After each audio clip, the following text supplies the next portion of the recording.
হাই friend, মই ভূপালী দত্ত। মোৰ channel ভূপালীজ কিচেনলৈ আপোনালোকক মই স্বাগতম জনাইছোঁ। আৰু আজি মই আপোনালোকৰ ওচৰলৈ ফুলকবি ঠাৰি চব্জি লৈ আহিছোঁ। আৰু মই কেনেকৈ বনাইছোঁ মই তাকেই দেখাব লৈছোঁ। তেনেহ'লে ব'লকচোন মই ভিডিঅ'টো আৰম্ভ কৰোঁ। আৰু প্ৰথমতে মই এখন কেৰাহীত তেল গৰম হ'বলৈ দিছোঁ।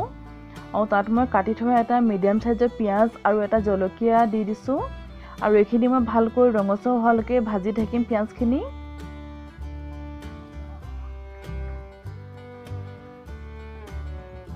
আৰু লগতে ইয়াত মই পিচি থোৱা আদা নহৰু পেষ্ট আধা চামুচ দি দিছোঁ। আৰু ইয়াত মই আধা চামুচ হালধি দিছোঁ। আৰু আধা চামুচ ইয়াত মই ৰেড চিলি পাউডাৰ দিছোঁ।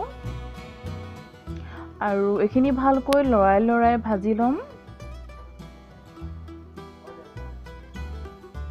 আৰু এয়া ফুলকবি ঠাৰিখিনি।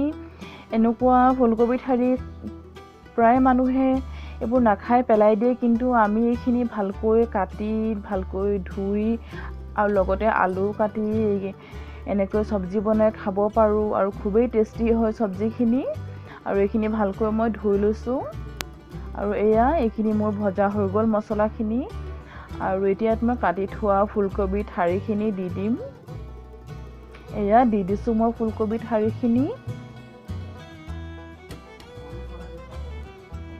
আৰু ইয়াত মই সোৱাদ অনুযায়ী নিমখ দিছোঁ। আৰু এইখিনি ভালকৈ মই লৰাই ভাজি ল'ম। আৰু গেছৰ ফ্লেমটো মই হাই কৰিয়ে থৈছোঁ এতিয়া।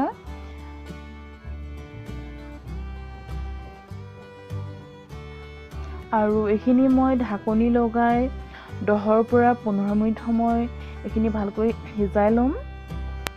আৰু এইখিনি মোৰ হৈ গ'ল। আৰু আপোনালোকে এনেকৈ বনাই চাব, খুবেই টেষ্টি হয় খাবলৈ। আৰু ইয়াত মই কাটি থোৱা ধনিয়া দি দিছোঁ। আৰু মোৰ এইখিনি হৈ গৈছে বনোৱা। আৰু কেনেকুৱা পালে মোক জনাব কমেণ্টত। আৰু এই ভিডিঅ'টো চোৱাৰ পৰা যাতে আপোনালোকে ফুলকবি ঠাৰিখিনি পেলাই নিদিয়ে আৰু এনেকৈ বনাই খাব। আৰু ইমান দেৰি মোৰ ভিডিঅ'টো চোৱাৰ কাৰণে আপোনালোকক মই সকলোকে ধন্যবাদ জনাইছোঁ।